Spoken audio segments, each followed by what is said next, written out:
नमस्कार दोस्तों, आप देख रहे हैं प्रभात एग्जाम और मैं हूं विष्णु शर्मा, लेकर फिर वही सीरीज 1953 का वीडियो। 1953 की वो कहानियां, वो प्रमुख घटनाएं जो आपको जाननी चाहिए और कुछ दिलचस्प बातें भी उनके साथ जो आपको शायद ना पता हों।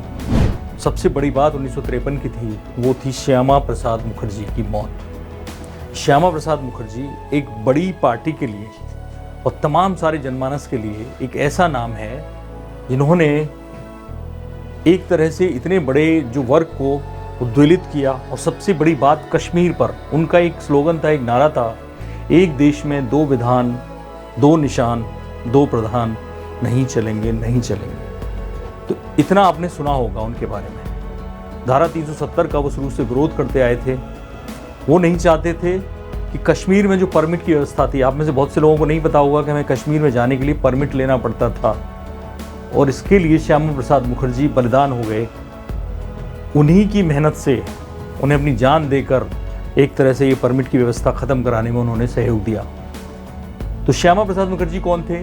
जो नहीं जानते मैं उन्हें बता दूं, बंगाल के थे और केवल 33 साल की एज में वो कोलकाता यूनिवर्सिटी, तब कलकत्ता यूनिवर्सिटी कही जाती थी, उसके वीसी बन गए थे।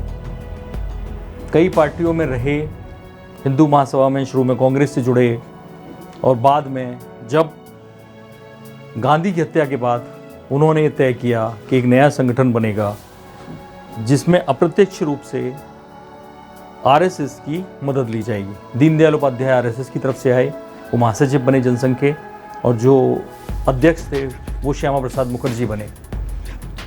उस वक्त जब गांधी जी ने 1947 की सरकार के लिए नाम बताए तो उन नामों में बाकी पार्टियों के लोग भी शामिल किए गए थे, क्योंकि वो जनता की चुनी हुई सरकार नहीं थी। नेहरू जी ने उसकी अगुवाई की, लेकिन श्यामा प्रसाद मुखर्जी भी उस सरकार में मंत्री थे। बाबा साहेब डॉक्टर भीमराव अम्बेडकर भी उसमें मंत्री थे। तो श्यामा प्रसाद मुखर्जी ने लेकिन उस सरकार से, नेहरू जी की सरकार से इस्तीफा दे दिया था। और वजह थी नेहरू जी का रवैया। उन्हें ये लगता था कि अल्पसंख्यक तुष्टीकरण के नाम पर नेहरू जी बाकी समुदायों के साथ गलत कर रहे हैं। जो नेहरू लियाकत समझौता हुआ उसमें उन्हें कई बातों पर ऐतराज़ था। लेकिन इस्तीफा देने के बाद, सरकार से जब उन्होंने इस्तीफा दे दिया, तो उन्होंने ये तय किया कि अब लड़ाई कश्मीर की लड़ी जाएगी।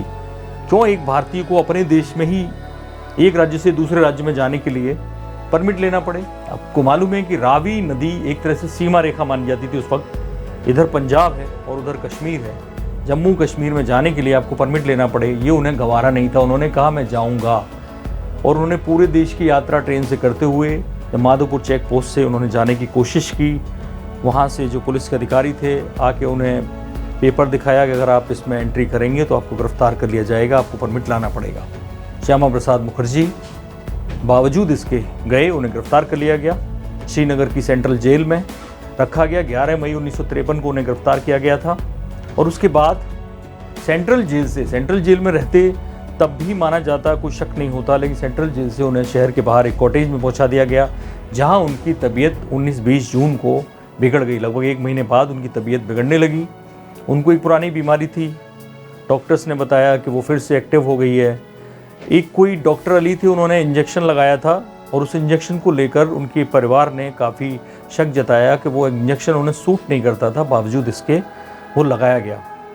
एक ही नर्स थी जो उनके पास रहती थी। उन्होंने उस रात की पूरी घटना बताई, कैसे 22 जून को वो कितने परेशान हुए, हॉस्पिटल लाया गया, हार्ट अटैक हो गया और सुबह 3:40 पर 23 जून को उनकी मौत हो गई। तमाम सारे आरोप लगाए गए, मांग की गई कि इसकी जांच की जाए। मैं आपको बता दूं, कश्मीर में उस वक्त शेख अब्दुल्ला की सरकार थी और उस वक्त केवल श्यामा प्रसाद मुखर्जी थे पूरे देश में जो धारा 370 के खिलाफ, कश्मीर को एक स्पेशल स्टेटस देने के खिलाफ आवाज़ उठा रहे थे। तो उनकी मौत ने देश को स्तब्ध कर दिया। श्यामा प्रसाद मुखर्जी की इस यात्रा से, जो कश्मीर की यात्रा की थी, उससे जुड़ी एक दिलचस्प कहानी और है, जिससे अटल बिहारी वाजपेयी की याद जुड़ी है। 1953 में 11 मई को जब वो माधोपुर चेक पोस्ट पर पहुंचे और रावी नदी को पार करना था, तो जम्मू कश्मीर पुलिस ने न केवल श्यामा प्रसाद मुखर्जी को गिरफ्तार किया, बल्कि उनके 2 सहयोगी उनके साथ थे। और वो 2 सहयोगी थे वैद्य गुरुदत्त और टेकचंद। दोनों को गिरफ्तार कर लिया गया। अटल बिहारी वाजपेयी भी उनके साथ थे लगातार इस यात्रा में। पंजाब में जो स्वागत श्यामा प्रसाद मुखर्जी का अटल बिहारी वाजपेयी ने देखा था, उनके मन में श्यामा प्रसाद मुखर्जी के लिए श्रद्धा और भी ज़्यादा बढ़ गई थी। लेकिन उनको वहाँ गिरफ्तार नहीं किया गया और उसकी वजह थी क्योंकि अटल बिहारी वाजपेयी बतौर पत्रकार उनके साथ थे, जनसंघ कार्यकर्ता के रूप में नहीं, तो पुलिस ने उन्हें गिरफ्तार नहीं किया। लेकिन श्यामा प्रसाद मुखर्जी ने अपनी गिरफ्तारी के वक्त उनसे कहा, अटल तुम वापस जाओ और लोगों को बताना कि श्यामा प्रसाद मुखर्जी ने बिना परमिट के जम्मू कश्मीर में प्रवेश किया है, भले ही एक बंदी के रूप में क्यों ना किया हो, लेकिन हम प्रवेश करने में सफल रहे हैं। ये बात पूरे देश को बताना कि मुझे गिरफ्तार कर लिया गया है। उसके बाद अटल बिहारी वाजपेयी लौटे, उन्होंने जो रिपोर्ट्स फाइल की, और ऐसे में जब उन्हें मौत की खबर मिली श्यामा प्रसाद मुखर्जी की, तो अटल जी का दिल धक से रह गया। हालांकि उनको मध्यावधि चुनाव में 1952 का चुनाव हुआ था, मध्यावधि चुनाव लखनऊ में, वहाँ पर उनको खड़ा किया था दीनदयाल उपाध्याय जी ने, वहाँ वो हार गए थे। लेकिन उस दिन तय कर लिया था श्यामा प्रसाद मुखर्जी की मौत की खबर सुनकर कि उनके जो सपने थे उनको मैं पूरा करूँगा, अब राजनीति में मन से उतरूँगा। और अटल बिहारी वाजपेयी बाकायदा मन से उतरे। 1957 के चुनाव में उन्होंने 3 सीट से पर्चा भरा, 3 जगह से चुनाव लड़ा। लखनऊ और मथुरा में वो हार गए, लेकिन बलरामपुर से जीत कर वो पहली बार सांसद बन गए थे। दोस्तों, 1953 को एक खास घटना के लिए भी जाना जाता है, और उस घटना को आमतौर पर जो कोर्स की किताबें हैं उनमें नहीं पढ़ाया जाता। नेताजी सुभाष चंद्र बोस से जुड़ी है एक खास तारीख, 9 जनवरी 1953। टोक्यो से एक डिप्लोमेटिक बैग आया। वो बैग सीधे प्राइम मिनिस्टर के पास लाया गया उनके पास। उन्होंने वो बैग बिना खोले, उसमें कहा गया था कि इसमें नेताजी बोस से जुड़ी चीज़ें हैं, और वो बैग उन्होंने रखवा दिया कि बाद में खोलेंगे कभी।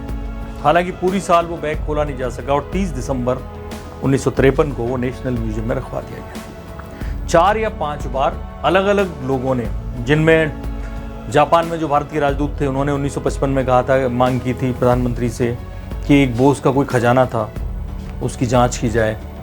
बोस के कई पुराने सहयोगी थे, उन्होंने मांग की।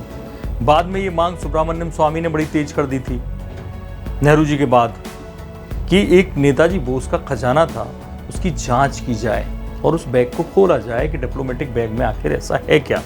लेकिन नेहरू जी जब तक जिंदा रहे उन्होंने वो बैग खोला नहीं, और ना ही नेताजी बोस को लेकर, खासतौर पे खजाने को लेकर, क्योंकि नेताजी की मौत की जांच के लिए तो कई कमीशन बने हैं, लेकिन उस खजाने की बात की चर्चा किसने नहीं की थी। क्या था वो खजाना जिसकी मैं चर्चा कर रहा हूँ? एक थे जनरल ह्यूज टोगे, उन्होंने किताब लिखी है द स्प्रिंग टाइगर।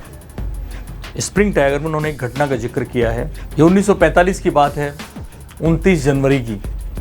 नेताजी की जो जयंती होती है वो 23 जनवरी की होती है, लेकिन एक पूरा सप्ताह मनाया गया नेताजी के जन्मदिन का, और 29 जनवरी को उनको सोने से तोला गया, जेवरों से तोला गया। महिलाओं ने उनकी लड़ाई के लिए अपने जेवर उतार के उनको दे दिए थे। 80 किलो से कुछ ऊपर के थे नेताजी सुभाष चंद्र बोस। तो ये आंका गया था उस वक्त, द स्प्रिंग टाइगर में लिखा है कि लगभग 2 करोड़ की कीमत के, उस वक्त के 2 करोड़ आज बहुत ज़्यादा होंगे, जेवर थे, और वो खजाना नेताजी को सौंप दिया गया कि आप आज़ाद हिंद फौज को बढ़ाने के लिए, संसाधन जुटाने के लिए, हथियार खरीदने के लिए, सैनिकों की मदद के लिए इस सोने का, इन जेवरों का इस्तेमाल करिए। और उसके बाद प्लेन दुर्घटना की खबर आई, वो आप सबको पता है। उसके बाद नेताजी गायब हो गए, और फिर क्या क्या हुआ देश में आपको सबको पता है। लेकिन वो खजाना कहाँ गया? कुछ लोगों ने तो बाकायदा उनके जो करीबी थे, कई लोग, जिनमें एक नाम राममूर्ति का है और भी कुछ नाम है, लेकिन कभी कोई जांच की नहीं गई। फाइनली सुब्रमण्यम स्वामी की मांग पर जब नेहरू जी के बाद पहले शास्त्री, फिर इंदिरा गांधी, फाइनली जब मोरारजी देसाई प्रधानमंत्री बने, तब उन्होंने वायदा किया था कि मैं जांच करूंगा कि नेताजी बोस का खजाना कहाँ गया। तो उस दिशा में उन्होंने भी कमीशन कोई नहीं बैठाया, लेकिन उन्होंने एक काम जरूर किया, वो डिप्लोमेटिक बैग 9 तारीख को ही खोला, लेकिन 9 अक्टूबर को 1978 को वो बैग खोला गया।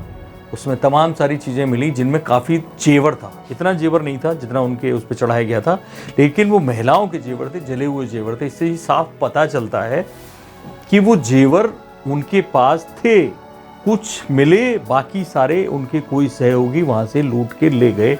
और जिस भी सहयोगी ने या सहयोगियों ने लिया उस सोने को देश के पास, देश की सरकार के पास, आज़ाद भारत की सरकार के पास जमा नहीं किया। तो ये बड़ी दिलचस्प घटना थी क्योंकि 1953 से जुड़ी थी, तो मैंने सोचा कि इस घटना का जिक्र आपसे किया जाए। तो दोस्तों, राजनीतिक घटनाएं तो बहुत हुई, कुछ बातें ऐसी भी जान लीजिए 1953 की जो राजनीति से इतर थी। संगीत नाटक अकादमी की स्थापना हुई थी, 1953 में हुई थी।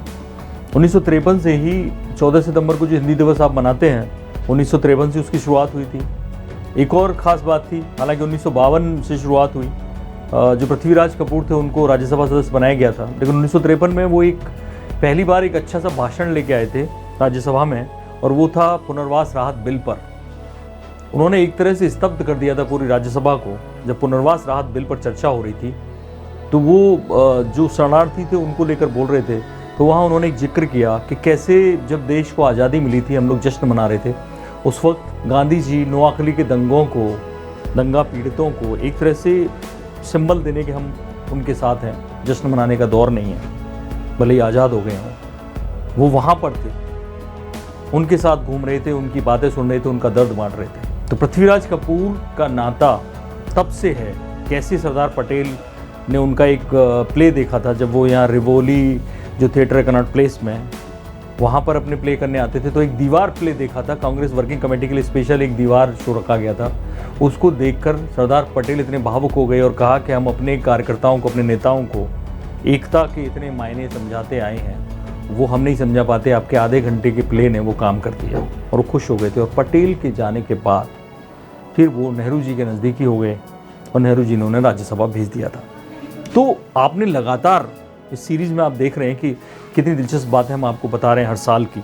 बने रहिए हमारे साथ, इस सीरीज़ को देखते रहिए और दिखाते रहिए, शेयर करते रहिए अपने दोस्तों के साथ, अपने मिलने वालों के साथ, ताकि वो हमारे देश की तमाम ऐतिहासिक घटनाएं और उनके पीछे की और उनके साथ की दिलचस्प जानकारियाँ जानते रहें, अपने दोस्तों को बताते रहें। और आप भी। बाकी अगले वीडियो में फिर मिलेंगे। नमस्कार, थैंक यू, बाय बाय।